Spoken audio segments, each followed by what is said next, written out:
Hello, everybody. This is Hashim's Economics, and I'm Behzad Hashimov. Today, our guest is Beata Javorcik. She is professor of economics at the University of Oxford and a chief economist at the European Bank of Reconstruction and Development. Welcome, Beata. Thank you. Pleasure to be joining you. Beata has been studying questions of international trade, integration, foreign direct investments for a long time as an academic. And so we'll talk a little bit about her research as it connects to these issues. So my first question would be very broad. How important is international trade for economic development and growth? Incredibly important is the short answer. And that's for several reasons. I think the main one is that trade gives countries access to foreign knowledge that is embodied in capital goods and in inputs. And, many academic articles and many years of study have been devoted to documenting the benefits of trade liberalization. And it has been shown that they come particularly from access to inputs at cheaper prices. So trade liberalization stimulates productivity growth through competition that's brought about by imports, but also through access to knowledge and new technologies embodied in imported inputs. So when you say inputs, the definition seems to be quite important, right? One of the ways that people in, say, computer science department joke, they say that programmers are machines that turn coffee into code. And so when we talk about inputs, some countries think that, taxing inputs could be not a good idea, but taxing what they call final goods is a good idea. Import taxes. So in that sense, how do we know what is the input to what? Like how do economists think about it? There are many ways of answering this question, right? And there are many ways of running trade policy. I think most economists would say that rather than explicitly focusing and trying to guess which tariffs should be lowered and which tariffs should be kept high, it would be more advisable to lower tariffs across the board, simply because you want to benefit also from the competition that's brought about by international trade. In a sense that if you protect domestic industries, they have little incentive to improve themselves, right? Many countries have tried to pursue import substitution strategies. And, Uzbekistan for a while also has been inward looking when it comes to its approach to industrial policy. But broadly, international experience shows that that's not the most effective way of pursuing a growth strategy. Moreover, what we know from international experience is that if there is a lot of differentiation in the tariff structure, there is an incentive to bribe and to try to evade import tariffs. So therefore, many countries have chosen to have a uniform tariff because that limits the scope for evasion and for corrupt behavior at the border. Thank you. One of the questions that has been discussed, I would say, is that how can countries that are poor or catching up be able to trade with countries that are very sophisticated in their technologies, in their access to capital, and so on and so forth. I know economists model it very elegantly with a concept called, comparative advantage. So can you give us a little bit of insight on like description of a country which is technologically not advanced and the world that is technologically advanced, and why the country that is technologically not advanced, if it joins the world trade, it would still be beneficial to that country? I think this is quite a non-trivial thought exercise. So how would you tell us? Well, I think it's instructive to look at the experience of Mexico, or to look at the experience of Eastern European countries. In both cases, the ability to export to a much richer neighboring market, so the US and Canada in the case of Mexico, under NAFTA, North American Free Trade Agreement, and to the EU market under a host of association agreements, and then by the virtue of being EU members. The experience of these countries has shown that access to a richer market creates an incentive for local companies to improve the quality of products. And that improvement is associated also with a productivity improvement, with investment. So in other words, the fact that there is a lucrative opportunity out there because suddenly you can export to a country that demands high quality, high value added goods, creates an incentive for local entrepreneurs to invest in productivity improvements, in product improvements, and that helps create better jobs. Moreover, access to a foreign market, particularly a large lucrative market in a rich country, makes a developing country or an emerging market an attractive location for flows of foreign direct investment. And here again, in Mexico and in Eastern Europe, we have seen lots of multinationals establishing their presence and using those locations as a base to supply richer countries. They take advantage of cheaper labor costs, but they bring knowledge, they bring new technologies, they bring management skills, and they bring their knowledge of advanced economy markets.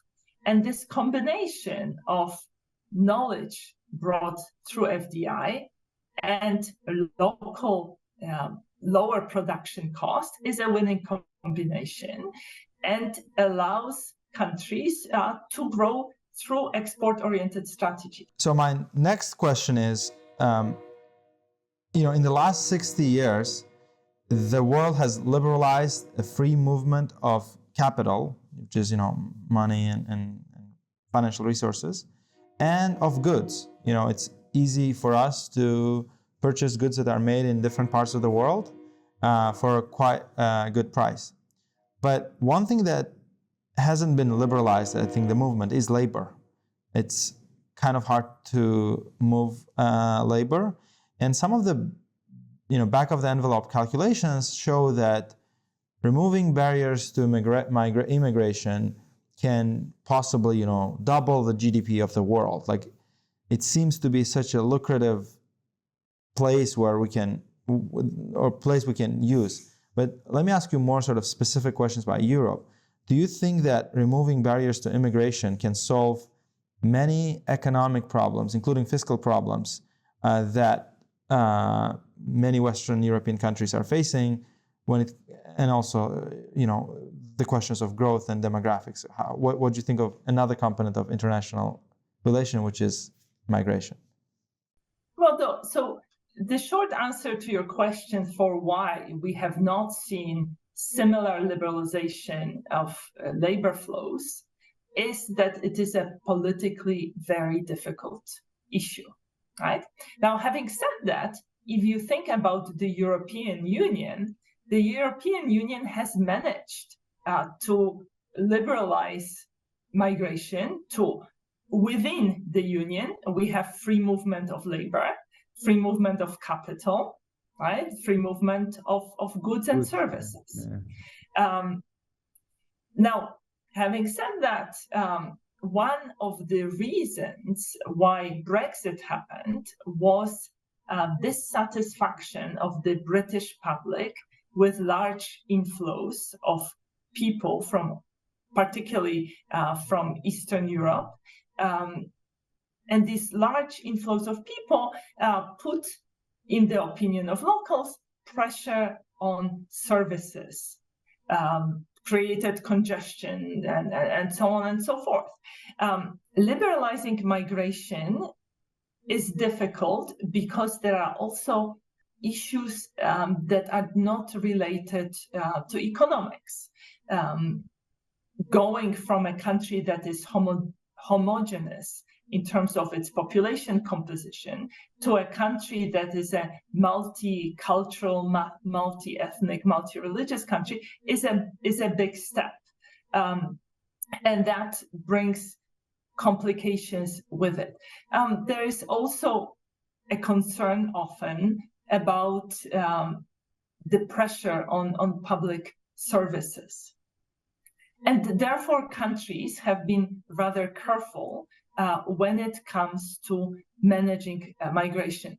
There's actually a very interesting report that has recently been published by the World Bank, World Development Report, which discusses in detail the issue of migration, right? And essentially, it splits migration flows into several types.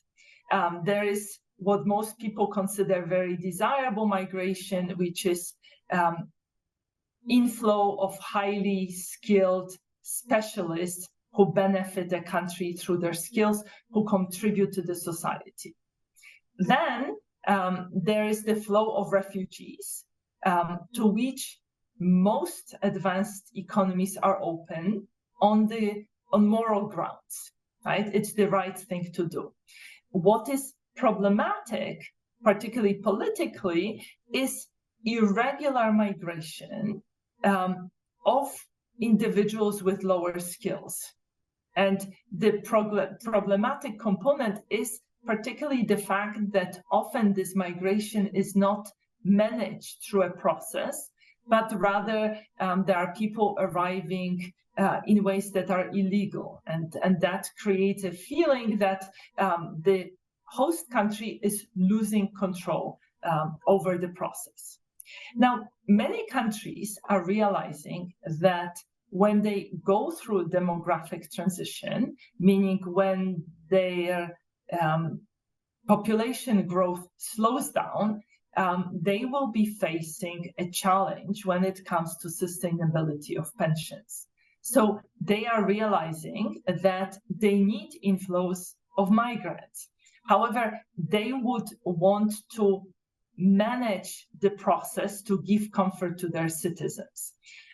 So in summary, I think we are going to see more and more openness to migration as the societies age and as they need to worry about sustainability of pensions. But the challenge is to make this process, to have some control of this process and avoid irregular flows. And these irregular flows are not in the interest of either the sending countries or the receiving countries.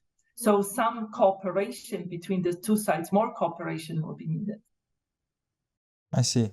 One of the reasons I was bringing up this issue is that in the papers that you have written, you were talking about the knowledge transfer that happens when a foreign company establishes a firm in one of the countries.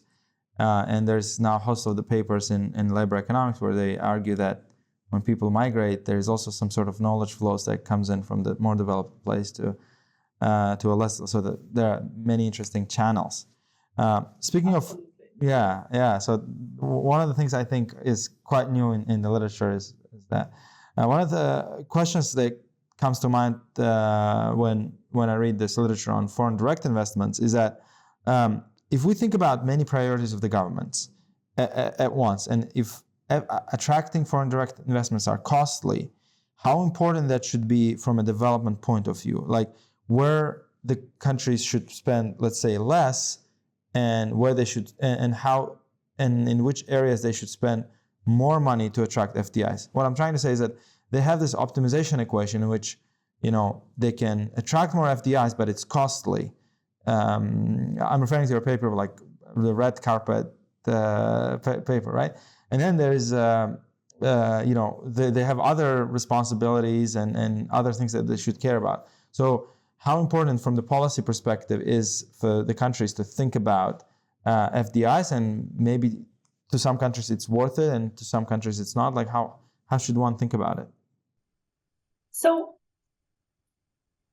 I would think that it is incredibly useful for an emerging market to attract inflows of FDI, right? So we mentioned before the knowledge embodied in trade. You mentioned knowledge that's brought by migrants. Foreign direct investment, it's not just capital that flows across borders, it's primarily knowledge that flows across borders. So attracting foreign direct investment, it's a cheap way of upgrading your production structure. Attracting FDI is also a way of creating new pockets of comparative advantage.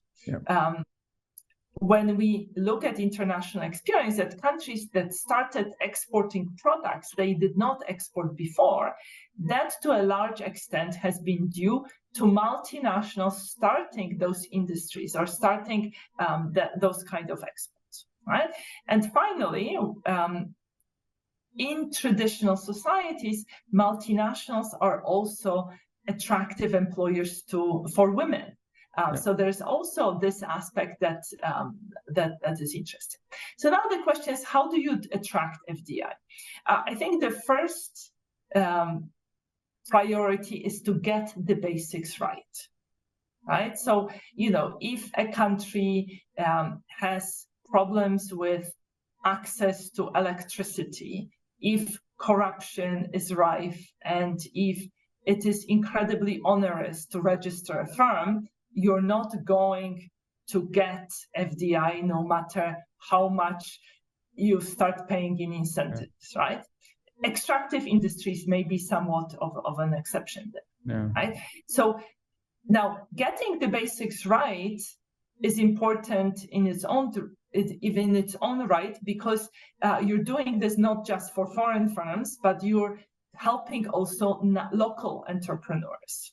Right, so it's something you should do to stimulate growth in the local productive sector.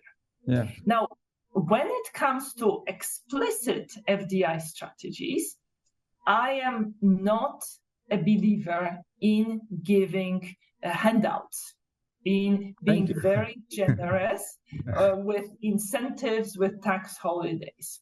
But rather, I think that a lot can be achieved through investment promotion that is defined as marketing a country abroad, as help providing information to investors, as helping investors navigate the bureaucratic maze, and as serving as a channel between foreign investors and the government, and advocating on the part of foreign investors. Right? Such a policy works, and you mentioned some of my papers. I've analyzed very detailed data on sectors that were chosen as priority sectors by various countries for inflows in their efforts to attract inflows of foreign direct investment. And what you see very clearly in the data, that investment promotion works, that those sectors tend to get more FDI, even if you take into account the fact that countries may have various reasons for choosing particular sectors in their targeting efforts. Right? These efforts work in emerging markets. And if you think about investment promotion as a way of lowering the cost of entering your country, then all you need is a world-class, or at least a well-functioning investment promotion agency. And that's not an incredibly expensive thing to do. And the best part about it is that if you get it wrong, so if it doesn't work, then you have not actually introduced distortions. You simply don't get FDI, and you just wasted a bit of money, the budget of the agency. Now, there is one exception.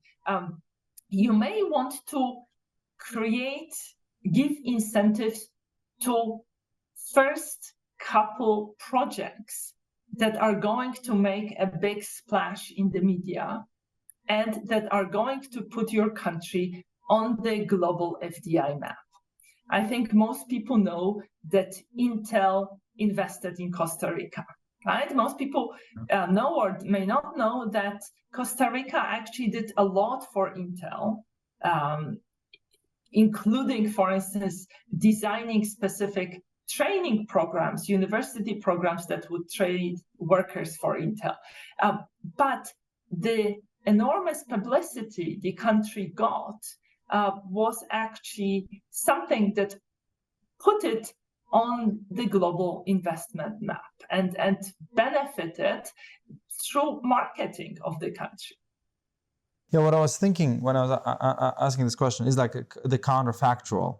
So in one way, we have, let's say, in a country, they invest in investment promotion, they do all these events, they invite investors, they do road shows of the country, let's say, in London.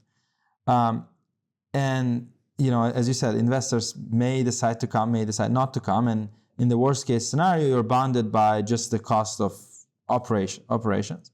But what I was trying to ask is, like, there's things that are fundamentally important for investors, like, the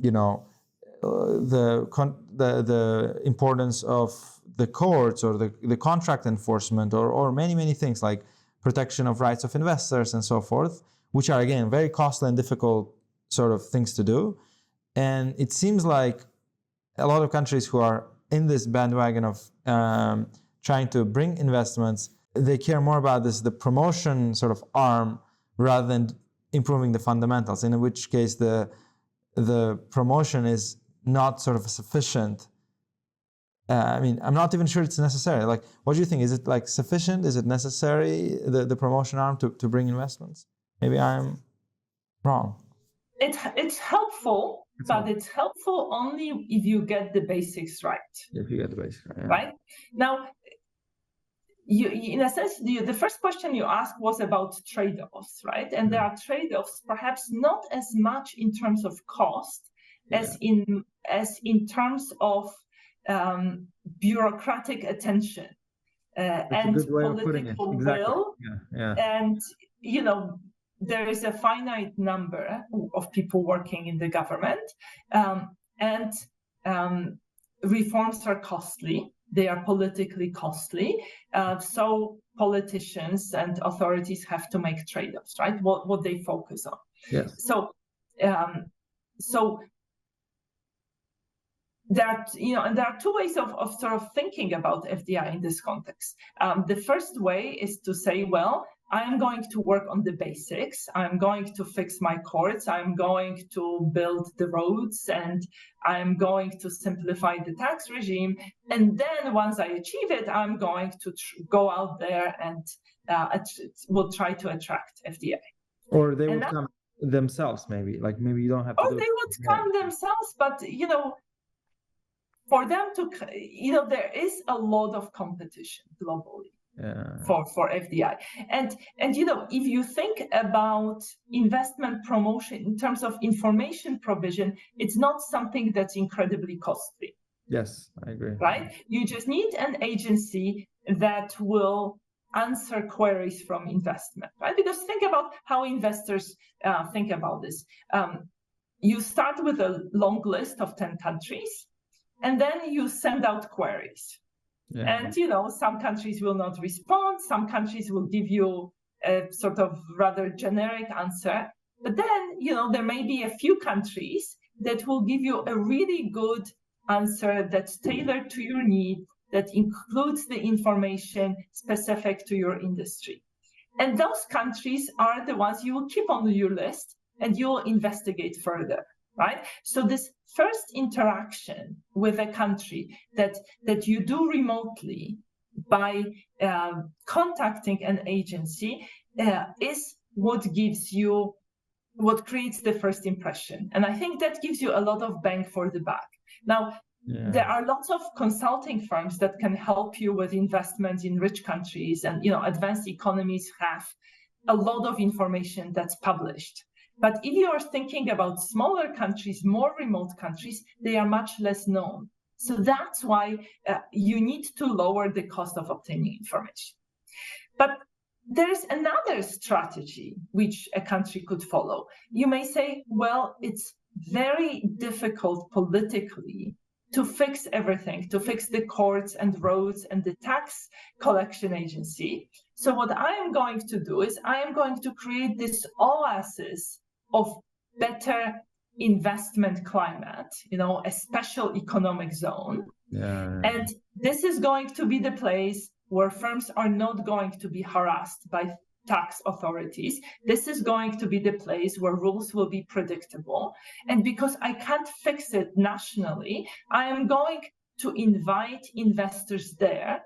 They are not going to step on the toes of, my local companies, because I will only invite companies focusing on exports, right? So that's another way of solving the problem. I see. Yeah, very, very good answer. I agree mostly with what you said, because, whenever you read any paper or any study or any advice, you have this. I think a lot of people would have this. What is a counterfactual thinking? Okay, if you promote it, like what's the counterfactual? And that is a very good answer for it. Now let's switch gears a little bit and talk about some specific industries. And mainly I want to talk about the, how can I say, this idea that is now floating around, they call it new industrial policy. So it used to be the world has played around with the old, I would say, the industrial policy, 30 years ago. And now people I think Danny Roderick was again writing about it. And, there's again this discussion of it. And I think the reason they brought this topic up, it was because of this sort of geopolitical and sometimes even straight up political issues with supply chains. Some critical components being produced in Asia, for example, for the US, that was kind of problematic, and they were thinking about the politicians were thinking about bringing those industries back. And the same thing happening in Europe, what they call decoupling. The war in Russia. The war that Russia started in Ukraine was also part of this calculation. So what do you think about this new idea? And do you think it is how the world would look like? We talked about the benefits of trade, and now people are talking about sort of costs of it. And so what's your take on that? So I'm very worried about decoupling, and I'm very skeptical about the benefits of decoupling. In our transition report from last year, we asked the what-if question. What would happen if the world were to split into two trading blocks, along the lines of views on the Russian invasion of Ukraine? So essentially, all the countries that condemned Russian aggression would be in one trading bloc, and all other countries in another trading bloc. And then our thought experiment was, what if the trade costs between these two blocks increased by 20%? Right? And yes, and the answer that comes out, which is no surprise to any trade economist, is pretty much everybody would lose. Everybody would register. Pretty much every country would register a worthwhile loss. And countries that would lose the most, we focused on EBRD countries of operation. So among our countries, it would be Morocco and Kazakhstan that would lose the most. So these are economies that have trading links to countries that would find themselves in both blocks. Yes. Right. Now, why am I worried about decoupling? I'm worried about it because I feel that protectionist interests may use the mantra of security, of supplies, national security, to introduce protectionism. I am also worried because we see that now trade policy is driven by political considerations rather than economic interests. And I think this is a huge shift in the mindset. And as we move towards, decoupling, fragmentation, friendshoring, whatever your favorite term is, there is a real danger that we will destroy the global trading infrastructure, the legal infrastructure in the form of the World Trade Organization. So the US-China trade war is being fought outside of the WTO, and the organization has been sidelined. And that is going to be quite destabilizing, right? What the WTO rules have given us is certainty about the limit on tariffs, right? Because countries have committed to bind their tariffs, meaning they are not going to increase the tariffs above certain level. Once WTO rules go out of the window, all bets are off. We are likely to see more trading conflict, more trade wars. Moreover, WTO, one of its achievements has been the dispute settlement mechanism. The fact that there was a way for countries to resolve their disputes, and smaller countries did not have to worry about being bullied by larger countries. Again, once this is out of the window, it's not going to be beneficial for smaller countries. So in the light of this, so you don't think it's a good idea for the governments to intervene in the developed world to develop what they call strategic industries in the light of problems with supply chains? So in some cases, intervention may be warranted, right? But, I believe that the European Commission has done a calculation and looked at what percentage of product lines imported by the EU from China are those strategic products. And that was something like 4% of product lines. And so I worry that as we try to think about the supply of critical materials, in the process, we are going to increase tariffs across the board, and we are going to destroy the global rules of the game. And, we are already seeing some of this. So, for instance, the US CHIPS Act is restricting ability of US firms benefiting from subsidies, their ability to sell or export knowledge to China. And China has recently retaliated by introducing export restrictions onto critical raw materials, gallium and germanium, I believe. Right? So we are, if we pursue this path towards friendshoring, we may see this tit for tat retaliation, and it may simply get out of hand before we know it. I see. Okay. And let's talk about, so I know that you have written about the combating of import tariffs, and it feels like this topic, which I think this topic is quite important even today in the light of the sanctions that many Western countries are imposing on Russia because of the war.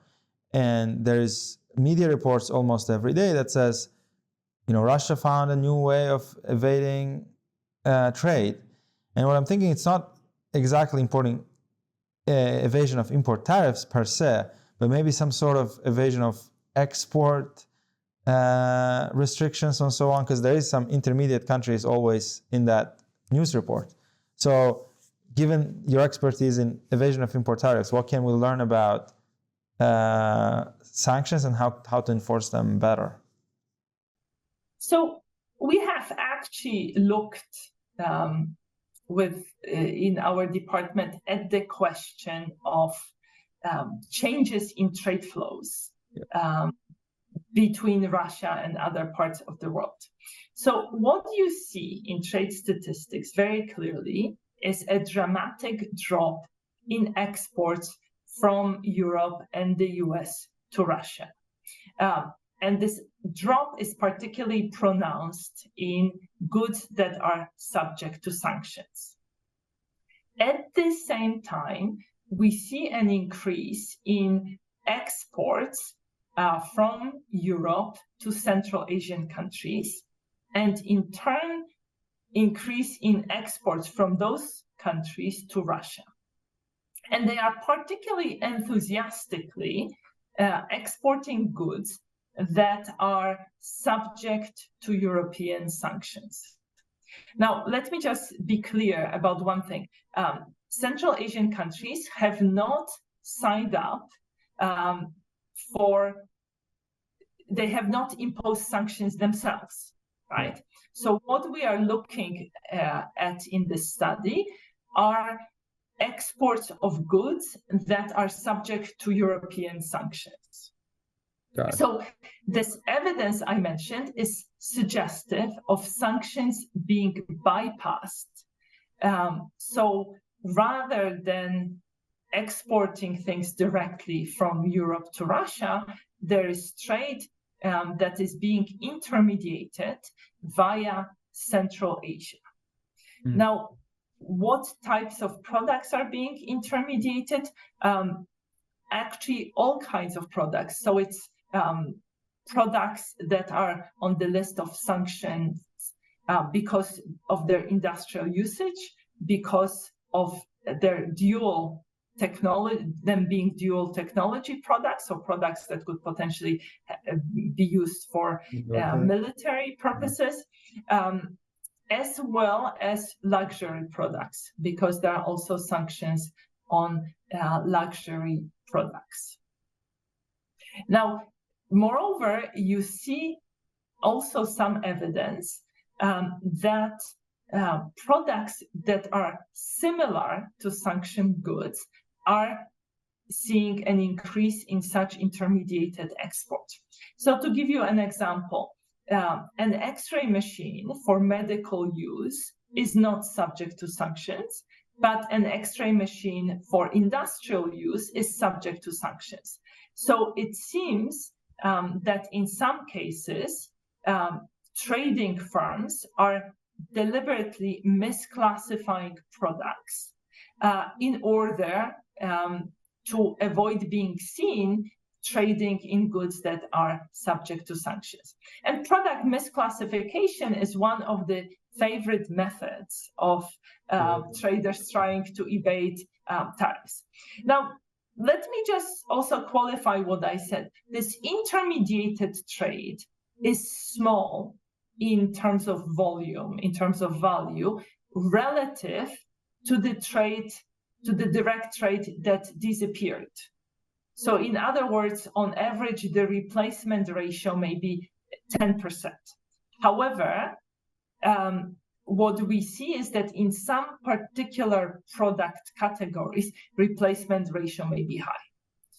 Now, the sanctions on Russia have also created an opening for other countries that themselves are not, that have not signed up for sanctions to replace trade, right? In international trade, in international economics, we call it trade diversion.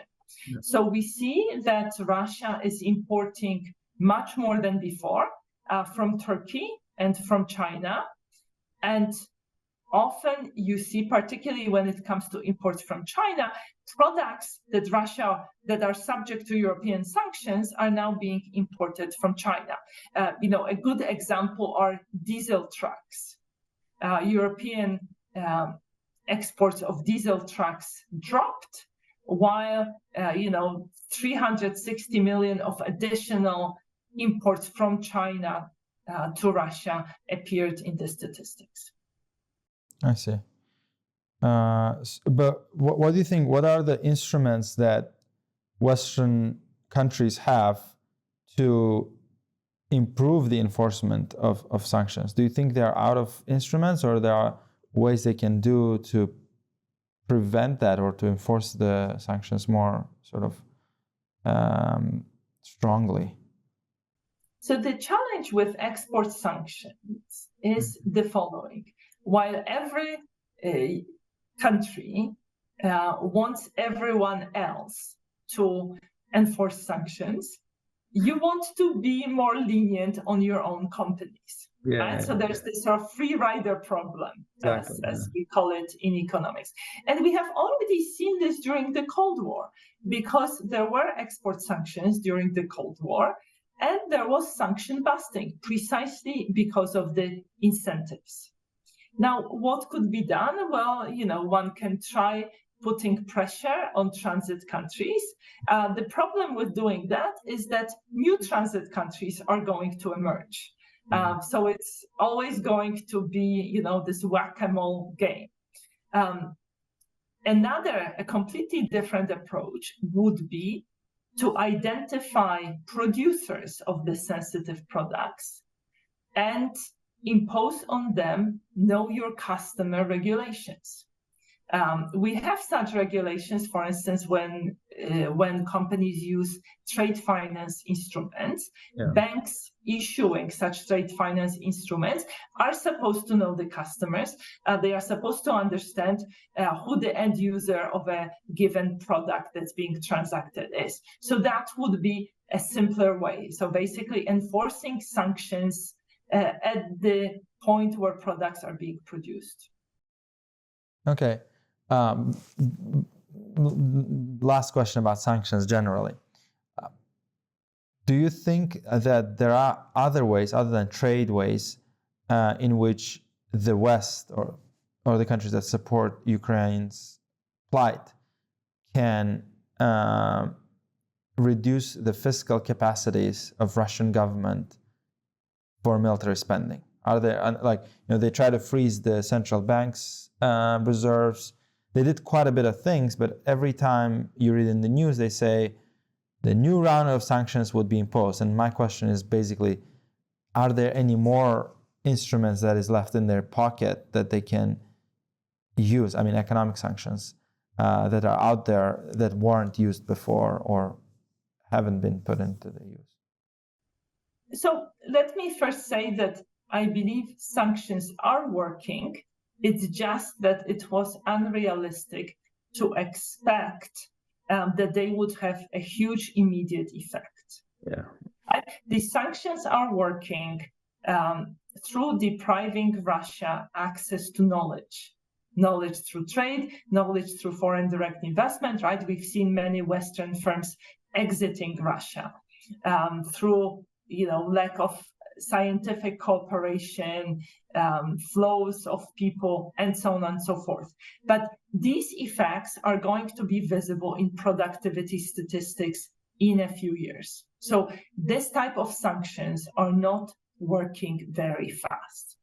Now, to come back to your question, answer it more directly, I would think that rather than trying to come up with new sets of sanctions, it would be useful to think about better enforcement, right? And we have evidence of sanctions being enforced. So, for instance, making payments difficult, processing payments between Russia and the rest of the world is something that is making life difficult for Russia. It's making trade difficult.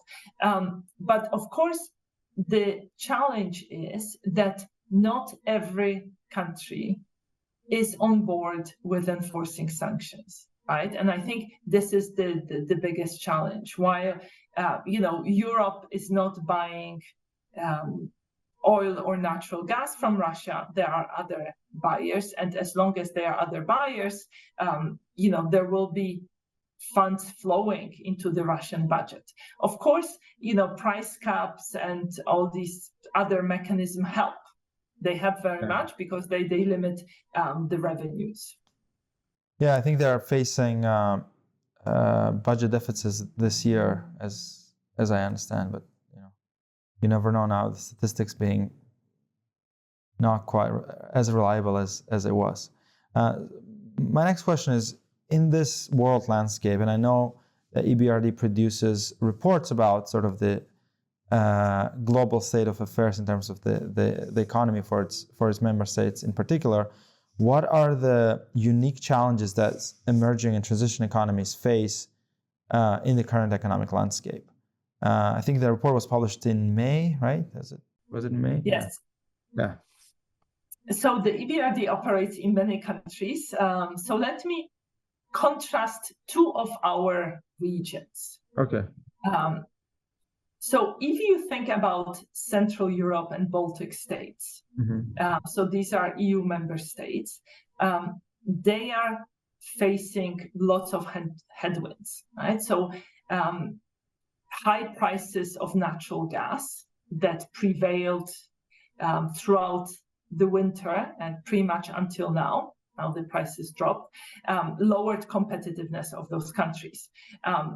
Proximity to the war created huge uncertainty, which was detrimental to investment. Very difficult economic situation in Germany. So Germany has gone through 3 quarters of GDP decline, translated into lower demand for exports from these countries.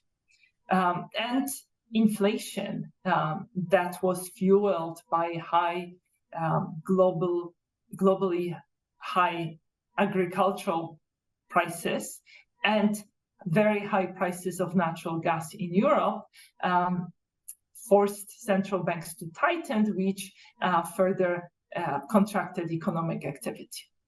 Now, this contrasts very much with the situation in Central Asia.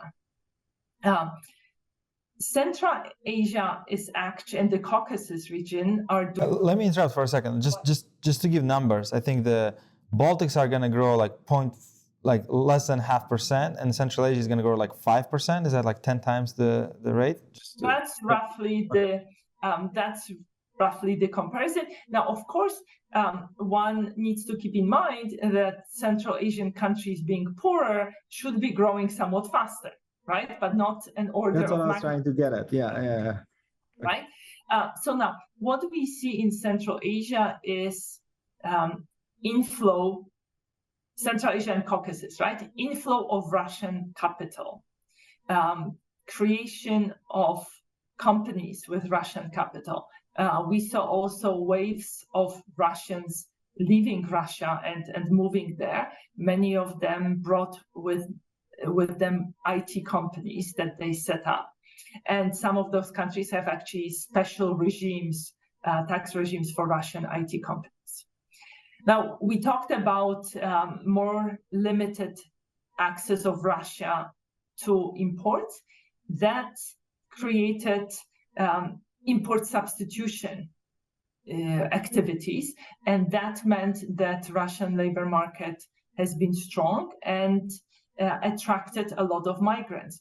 Last year, there were 3.5 million new registrations of migrant workers in Russia. 90% of them came from Central Asia. Now, as these migrant workers go to Russia and work to Russia, they send remittances home. My understanding is that remittances flows to Uzbekistan have doubled and that they reached 23% of GDP. That was also helped by strong ruble, by strong exchange rates that prevailed for a while. And of course, there is the intermediated trade, which we discussed, which may be small if you think about total Russian imports, but for some of these countries, this intermediated trade is equivalent to several percentage of GDP. So that also generates revenue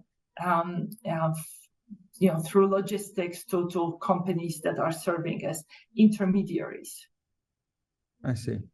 So, and of course, let me just add, some Central Asian countries export commodities, and we saw high commodity prices, and that certainly was helping as well. So the outlook is there's a huge range even within EBRD countries, and the range is somewhere around 10 times or something like that.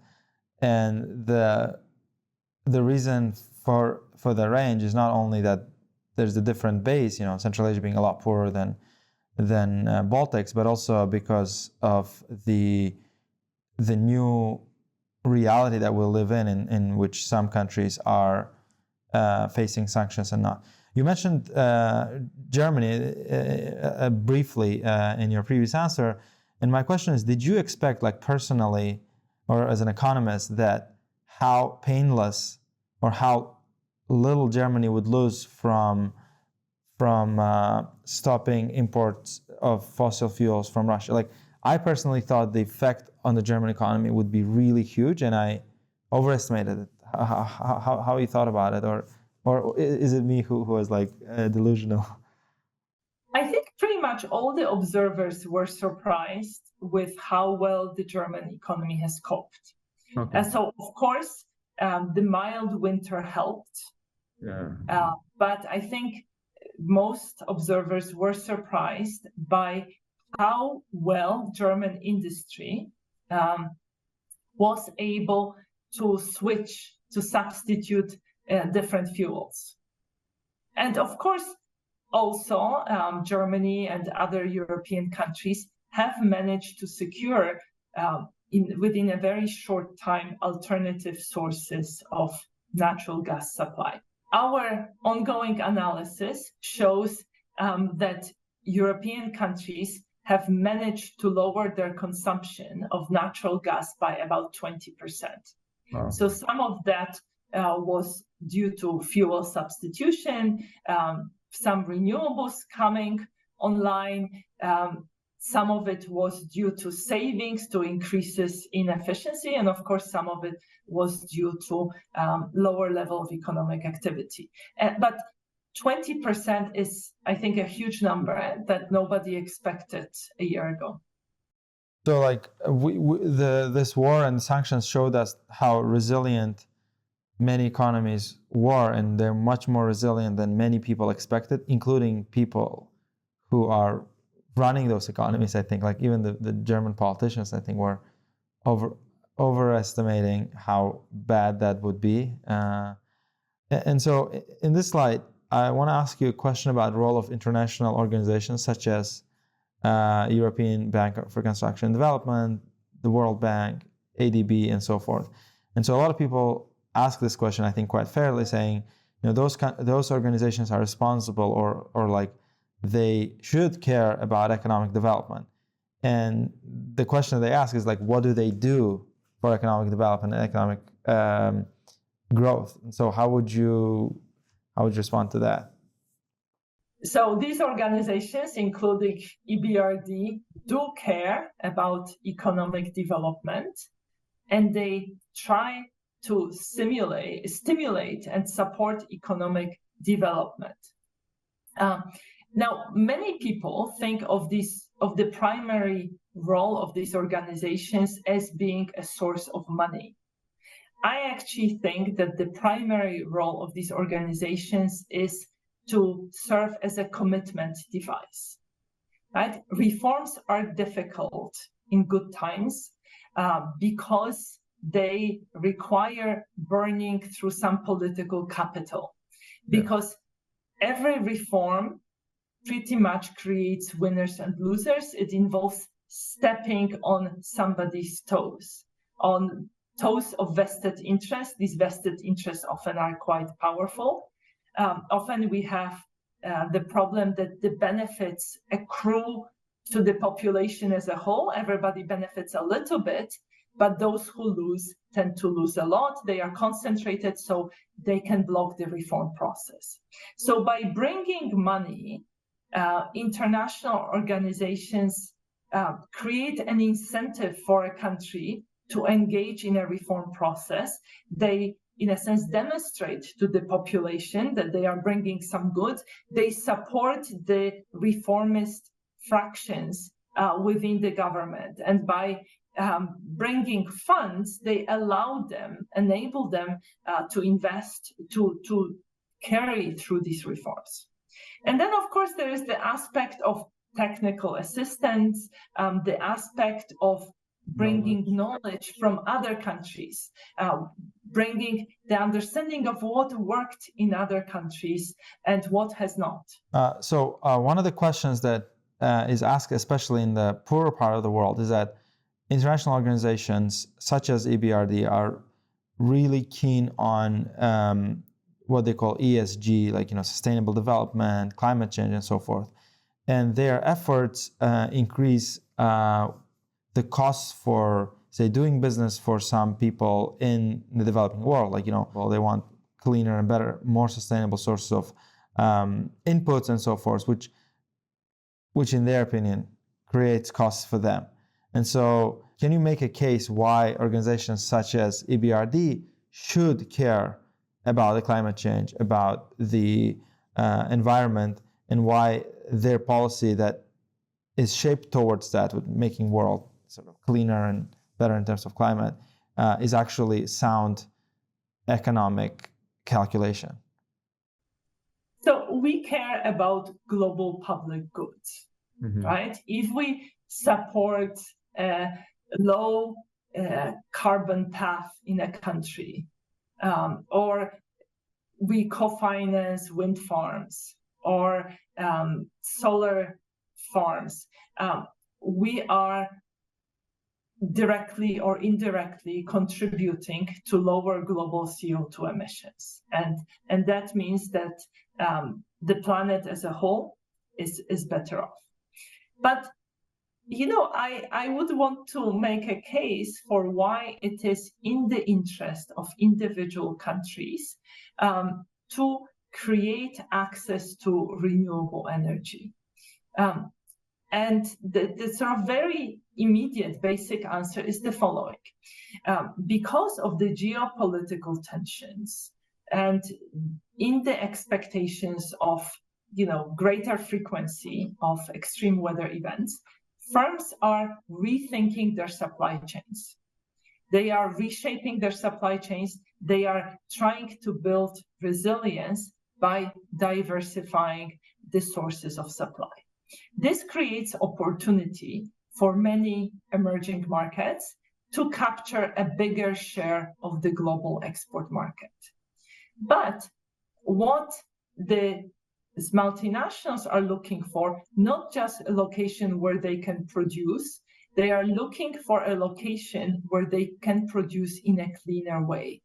Simply because consumers in advanced economies are demanding cleaner products, and because we are moving towards a world with more and more carbon taxation. Think about the carbon border adjustment tax in Europe. It hasn't come into force yet. It is planned to start with 6 sectors, but this is the direction where we are moving. So if you are a multinational firm trying to set up a new supply chain, you are going to be looking for access to renewable energy. So renewable energy is going to be a determinant of comparative advantage for countries that are hoping to export manufactured goods. I see. Yeah, thank you. That's a really kind of a good answer, I would say, because a lot of the times, some of the questions I'm asking is that the questions I'm grappling with in my, sort of writing and so forth. One question I have to ask you is about what they call now a Polish economic miracle. For many people who observe the transition from sort of former Eastern Bloc to the to the market economies. Poland seems to be this shining example of how well the reforms went, and then there are countries that are bordering it, be it Ukraine or Russia and so forth, that weren't able to do that. And so what is, in your opinion, the reason for this Polish miracle?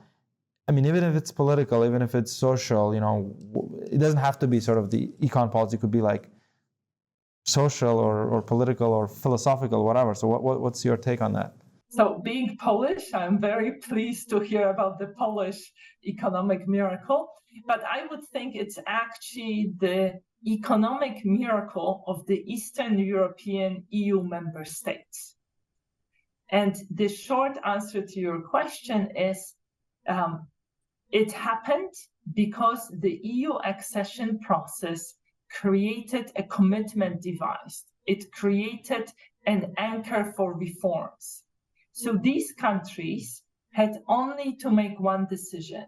Do we want to apply for the EU membership? Once the answer was affirmative, the path was predetermined because the list of reforms was given by Brussels. There were authorities, right? There were people from Brussels checking on the progress of the reforms. And there was a credible threat that the countries would not get in. So essentially, you can think about this as the most successful case of conditionality. So the reforms are front-loaded. The benefits of EU membership happen at the end, though there are some sweeteners along the way. But there was a credible commitment. There was a real price, and it anchored the reform, and it killed the national debate, and it killed the ability of opposition parties to question the direction, because there was a national buy-in on where the reforms were going, right? And this is something that's incredibly difficult to replicate in a democratic system. Politicians don't look beyond the electoral cycle. And therefore, they don't have incentives to provide, to engage in reforms that pay off in the long run. In countries that are not democratic, the ruling elites often worry about their interests rather than the interest of the country as a whole, right? So, the second best is international financial institutions, multilateral development banks, trying to create these anchors for reforms through various programs they offer countries. Yeah, that's a really good example. But let me ask about Poland sort of more deeply. I would say, there are many countries that became part of the EU, but their growth rates weren't as high as it is in Poland. And so there are theories about, Poland having large population or complementarity with the German industry, or, there's so many kind of angles you can take. Again, I'm using the term Polish economic miracle because I've seen it, people use it quite a bit. And so I was wondering, is it because it's close to Germany and complementarities, or is it because the population is there is a theory about population being homogeneous and large and quite young in the early 90s. So do you think those theories also kind of have some explanatory power? Because again, the EU accession happened to many countries, but some are a lot more successful than others. So what made Polish reforms different was, we went through shock therapy. Yeah. So the fact that you reformed very fast made the reforms hard to reverse. And there was a lot of pain, but the pain was shorter lived than in other countries. So I think that helped. At the same time, Poland was not rushing with privatization. Initially, I think Poland was criticized for that, but with a hindsight, I think it turned out to be not a bad approach. Other factors such as proximity to Germany, certainly helped. The fact that Poland is a large market, so inflows again of multinationals helped. But I think all of these things, in my view, would be secondary, because think about the Baltic states. They did well, even though they have small markets. I see. Okay. About another point about commitment device, I've written on WTO accession of Uzbekistan, and I said the reason we have to go into WTO is not because they will do something for us, is because it will force us to commit. It's the tool that would give us this discipline, if you will, to sort of proceed. And I'm happy that you also share that view that international organizations sometimes help the internal politics to kind of be in line to be able to get it. So before we end, because I'm from Uzbekistan, I cannot not ask you about what you think of the reforms. Some observers said that the rate of reforms are slowing down, but overall, if we take a stock of it in the last 3 to 5 years, what's your take on that, and what do you think we should think about, worry about, care about? So I think it's I'm incredibly happy to see that there is appetite for reforms. I think it's great that Uzbekistan is putting itself on the path, but the proof will be in the pudding in 3 or 5 years, because often the early reforms are easy, and as you continue reforming, you need to undertake deeper changes, and they are harder, right? There are some challenges Uzbekistan is facing, such as sufficient supply of electricity, such as water scarcity, but at the same time, it has educated labor force, right? It is struggling with creating workplaces, jobs for fast-growing population, but that's also a blessing, because that means that there is a labor force one can tap into and turn Uzbekistan into, a manufacturing destination, right? So, reforms are not easy, but I would hope that openness to FDI, greater openness to trade, including WTO accession, Hopefully. And taking into account the needs of the planet, using renewable energy as a way of increasing appeal of Uzbekistan as a production destination is something that would be useful. Yes, it's interesting that you mentioned, the WTO, right? Because there are very few countries in the post-Soviet space that are not members, right? It's Azerbaijan. I think it's only a handful. Yeah. I think it's Turkmenistan is not a member, and Uzbekistan is not a member. Right? I think it's maybe Azerbaijan, Belarus, and Turkmenistan. Yeah, could be that. And Uzbekistan has been trying to get in since 1994. So they started the process, almost 30 years ago, which gives me not a lot of optimism. But on the other hand, we got to do it, I guess. Well, I think it is hard to think about attracting world-class companies without being a WTO member, right? Because WTO membership gives this guarantee of certain trade policy. Yeah, again, I think that a lot of commitment devices, even like individuals can use, like some people go to gyms that fine them if they don't go or something like that, right? Like it's not that they're not interested in going, it's just the commitment makes you more, I would say, disciplined. Professor Javorcik thank you so much for your time. I really enjoyed the conversation. I can go on, but we have limited time. So thanks again for agreeing to do that, and thanks for your illuminating answers. And I hope that our listeners would enjoy our conversation. Thank you. My pleasure. Thank you very much for having me.